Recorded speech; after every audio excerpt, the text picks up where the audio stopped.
말씀을 드리겠습니다.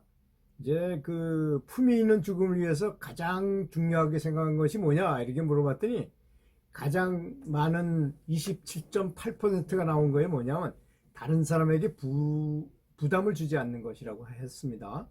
두 번째는 26% 나온 거, 가족이나 의미 있는 사람과 함께 있을 수 없는 것이 중요했다 이렇게 하고, 그 세 번째가 주변 정리가 마무리되지 못한 점이 제일 그게 아쉽다 이렇게 말했고, 네 번째는 통증으로부터 해방된 상태를 갖고 싶다 이렇게 말했답니다. 그리고 영적인 종교적 안정 이런 거, 그 다음에 집에서 인정하고 싶고, 지금까지 삶이 의미 있게 생각되는 것, 그 다음에 내 치료 방법을 내가 선택하는 것, 끝까지 의식 상태가 명료한 상태에서 죽고 싶다. 그 다음에 마지막으로 충분한 재정이 확보되는 것이다 이렇게 했다고 합니다. 자, 그렇다면 사람이 늙는 이유는 과연 뭘까요? 첫 번째는 마모 이론이 있고요. 딴다 이거죠. 두 번째는 호르몬 분비가 감소돼서 빨리 늙는다. 세 번째는 활성산소가 사람을 노화시킨다. 그다음 네 번째는 다양한 스트레스다 이거죠. 마모가 돼서 호르몬이 안 나와서, 그 다음에 활성산소 때문에, 그 다음엔 스트레스 때문이다. 이걸 한번 잘 생각해 보시면 너무 운동을 심하게 하는 건 안 좋은 것 같아요. 1번. 두 번째는 호르몬 분비 감소되지 않게 하기 위해서 혓바닥 돌리기, 단침이 많이 나오게 하라, 뭐 이런 말들이 다 호르몬 분비를 어떻게든 멈춰보려고 하는 노력이 아닌가 싶고, 활성산소를 없앤다 이런 것들은 뭐 비타민 C를 많이 먹으면 활성산소를 제거할 수 있다 뭐 이런 것들이겠죠. 다양한 또는 스트레스 같은 걸 없애기 위해서 명상을 한다거나, 또는 뭐 나름대로의 방법, 음악 감상을 한다거나 이런 걸 말하는 거겠죠. 그래서 가만히 보면 확실히 모든 것은 호르몬 작용인 건 맞는 것 같습니다. 사실 호르몬이 인간 생명의 수수께끼 아니겠습니까?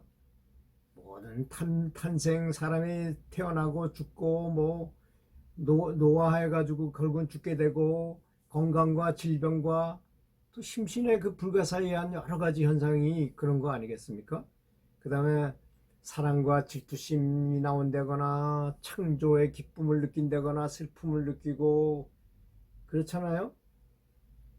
호르몬의 구조에 따라서 마음과 신체가 절묘한 원리를 가지고, 또 호르몬을 잘 관리하면 건강의 지름길이기도 하고, 호르몬의 종류는 80여 종이나 됩니다. 참 우리가 알지 못하고 별 있는지 없는지도 지금 호르몬 종류를 10%밖에 모른다고 하니까 아직도 이 방면에 많은 연구가 필요한 내용이라고 그럽니다. 이게 마법의 전술을 구사하죠. 어떨 때는 조그만 아주머니가 자기 아들이 이 트럭에 칠 거야. 트럭을 들었는데 그건 상상할 수 없는 힘을 발휘하기도 하고, 또는 최상의 컨디션을 나타나서 어떤 선수가 갑자기 헤드트릭을 한다거나 괴력을 발휘하는 경우도 있죠. 희로애락이 전부 호르몬하고 관계가 있는 것이지 않습니까? 그리고 사람은 사람마다 노화 상태가 아주 많이 다릅니다. 근데 관리를 잘한 사람은 나이가 들었어도 아주 팽팽한 피부를 가질 수 있고, 어떤 사람은 아주 폭삭 늙고 실제로도 빨리 죽거나 이러기도 하거든요. 그래서 관리가 중요하구나 이런 걸 알게 되기도 합니다. 죽음 앞에서는 네 가지가 평등하다 그래요. 사람마다 시간에 평등하고, 장소에 평등하고, 또 언제 죽을지를 모른다는 점이 미정돼 있다는 점이, 또 사람이 높고 낮고 돈이 많거나 적거나, 여자나 남자는 아무 관계가 없어요.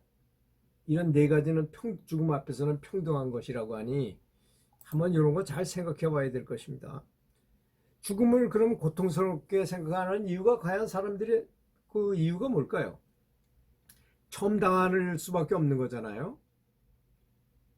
걱정, 초조, 불안감이 엄습할 것입니다. 그 다음에 두 번째는 지인, 친구, 친척들과 헤어진다는 그 고통. 잠깐 헤어져도 보고 싶을 텐데 영원히 헤어지니 얼마나 큰 고통을 느끼겠는가요? 다음 세 번째는 익숙한 환경의 이 세상에서 떠나는 고통. 네 번째는 죽으면 갈 곳을 알 수가 없잖아요, 우리는. 그러니까 괴로움을 겪을 수밖에 없는 거고. 죽으면 돌봐주는 사람은 있겠는가? 이런 것에 대해서 굉장히, 그래서 죽음을 고통스럽게 생각하는 것입니다. 그래서 이런 걸 한번 성찰해 보거나 이런 말을 들으면 좀 달라질 수 있어요. 죽은 사람을 너무 슬프게 생각하고 집착하게 되면 이게 더 죽은 사람으로 하여금 괴로움을 주는 일이라고 합니다. 어떤 사람이 장례식에 사람들을 이렇게 초빙해 가지고 이제 장례를 치르게 됐는데요. 버스를 타고 장의차에 사람들이 타고 있는데 갑자기 음악이 나오는데 아주 굉장히 경쾌한 음악이 나오는 거예요. 그래서 야, 이쪽 운전기사가 저건 미쳤나? 저 장송곡을 틀어야지 말이야. 어디 저렇게 경쾌한 음악을 틀나? 그랬더니 조금 있더니 그 돌아가신 그분이 미리 찍은 사진 저 영상이 나오는 거예요. 여러분 웃으면서 여러분 제 장례식에 나와주셔서 감사합니다. 제가 이제 그날은 비 오는 날인데도 불구하고 나오셔서 뭐 이렇게 얘기하는 거예요. 어떻게 아는 것처럼 이 사람이 몇 가지를 준비해 놓은 거예요. 그래서 그 날씨에 맞춰가지고 탁 나왔는데 그날 마침 비가 왔었는데 비 오는 날이고 으스년스러운데도 불구하고 이렇게 제 장례식에 와주셔서 감사합니다. 사실 저는 그간 살아있으면서 죽음에 대한 공부를 엄청나게 했습니다. 죽음이라는 건 나쁜 것만이 아니라는 건 전 잘 알고 있습니다. 죽게 되면 영체가 몸에서 빠져나가서 너무나 자유롭고 행복한 그런 쪽으로 갈 수 있고 그런 준비한 사람만 그렇다고 들었습니다. 그러니까 제 영혼의 성장을 위해서 축하해주기 위해서 와주신 여러분들한테 정말 감사드리고 오늘 이 장례식을 슬픈 어떤 그런 행사로 생각하지 마시고 저를 위한 영광의 축제회장, 저를 축하해주는 그런 날로 한 분도 눈물 흘리지 마시고 저를 축하해주는 행사로 맞이해야 하는 것이 저의 소원입니다. 여러분 정말 감사합니다. 이제 저는 영원히 떠나겠습니다 하면서 합장을 하고 인사를 하더라는 겁니다. 슬프게 생각하면 죽은 영혼을 억누르는 결과가 있고 가로막는 행위가 된답니다. 죽은 사람의 영혼은 기쁨을 잊게 되고 자유를 제한받게 된대요. 이 영체가 빠져나가서 아주 굉장히 자유로운데도 불구하고 너무 슬퍼하지 않는 것이 가장 좋은 방법이다라는 것입니다. 육신이라는 이 감옥에서 빠져나왔기 때문에 사실은 오히려 기뻐해야 한다는 것입니다. 진실을 알면 슬픔 대신 기쁨과 감사의 눈물이 나게 된다고 합니다.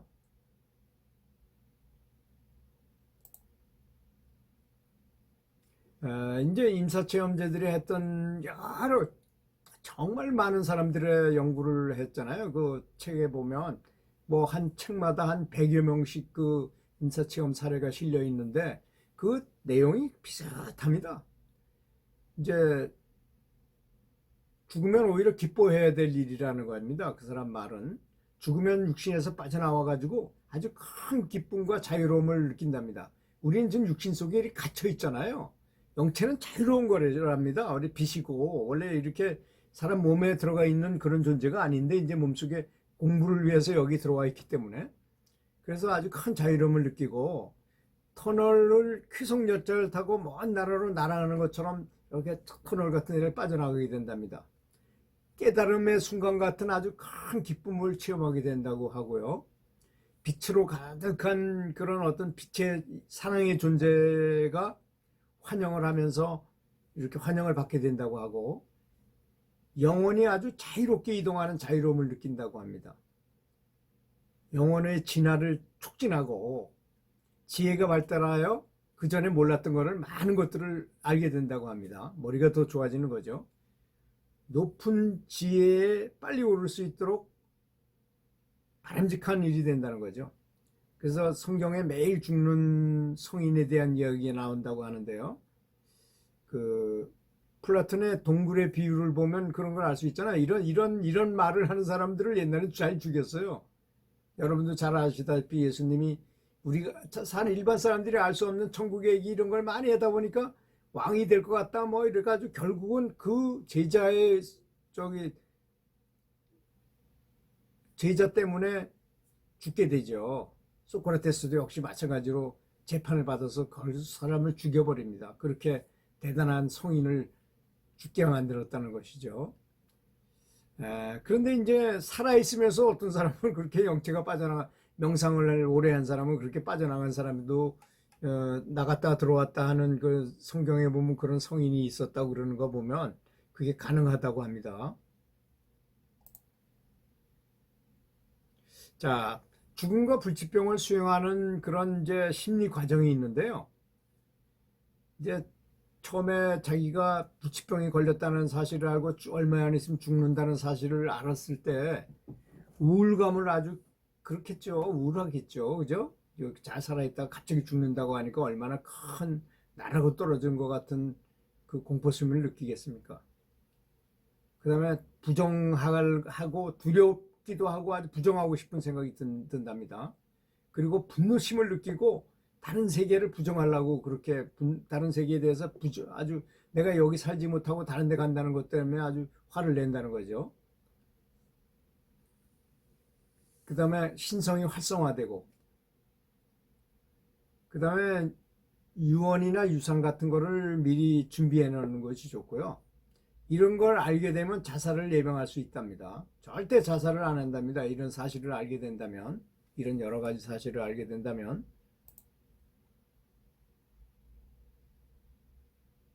그 유대교의 신비주의 종파의 하나인 하시디즘 현자들이 이 이제 아래 후세 사람들한테 가르침을 한 일환인데요. 내용은 간단해요. 죽은 사람들이 이제 죽어서 우주의 어느 곳에서 이렇게 한 자리에 다 모인답니다. 근데 죽어보니까 살았을 때 우리는 지금 이런 종이 한 장만 이렇게 딱 가려도 앞에가 안 보이잖아요. 근데 죽고 나서 영혼은 다 알잖아요. 그런 거를. 앞뒤를 다 알 수 있고, 뭐, 돌려보고, 이렇게 거꾸로도 보고 싹 볼 수 있으니까.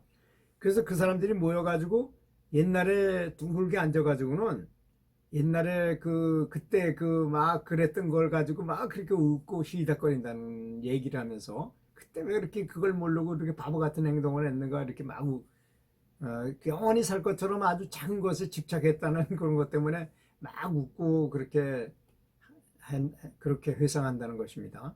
그런 걸 생각해 본다면 우리가 죽음을 생각하는 순간에 이게 미움도 슬픔도 많이 사라지지 않겠습니까, 여러분?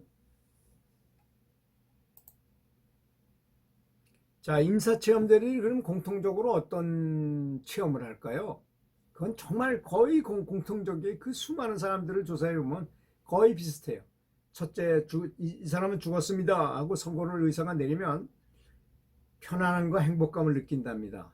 그 다음에 음악 소리 같은 어떤 시끄러운 소리, 기계음 같은 것도 들리고 그 다음에 어두운 터널을 쫙 빠져나가는 느낌이 들어서 영체 이탈을 하는 거죠. 그리고 시간과 공간을 초월해서 시각과 청각이 살아있을 때처럼 다 느껴지고 아주 예민해진다고 합니다. 그 다음에 강한 고독감을 느낀대요. 자기 혼자 이렇게 나와 있기 때문에 영체가 빠져나와서.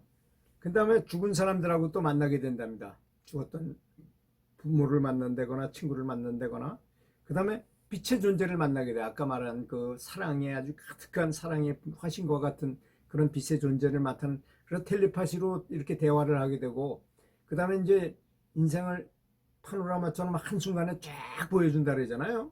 그때 이제 내가 누굴 괴롭혔으면 그 괴롭힘을 당한 사람의 입장에서 내가 느껴진다는데 아주 굉장히 괴롭답니다. 그러다가 주저하다가 다시 살아나게 되는 것이 이제 자들의 공통 체험 14가지 항목이라고 합니다. 우리는 여기서 죽으면 이렇게 될 것이다 하는 거를 어느 정도 유추해 볼 수 있지 않을까 이렇게 생각합니다. 물론 믿지 않는 사람도 있어요. 이런 세계에 대한 거는 가보지 않았기 때문에. 근데 제가 노인대학에 가서 이거를 2시간에 걸쳐서 아주 상세하게 지금은 좀 짧게 얘기하는 거지만 상세하게 얘기해 드렸더니 아주 굉장히 만족하고 아주 돌아가실 때는 전부 입이 벌어지셔가지고 아주 만족한 표정을 지으시면서 돌아가는 모습을 보고 정말 해야 되겠구나 이런 걸 생각했어요. 웰다잉 교육이라는 거 정말 해야 되겠구나.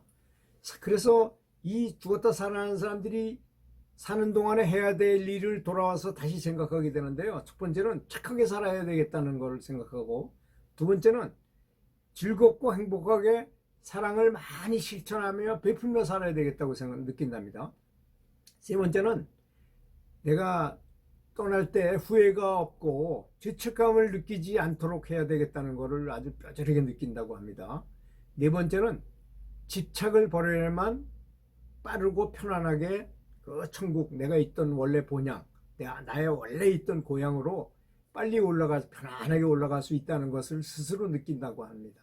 여러분, 우리가 지금 그렇다면 어떻게 살아야 되겠는지 답이 나오는 거죠.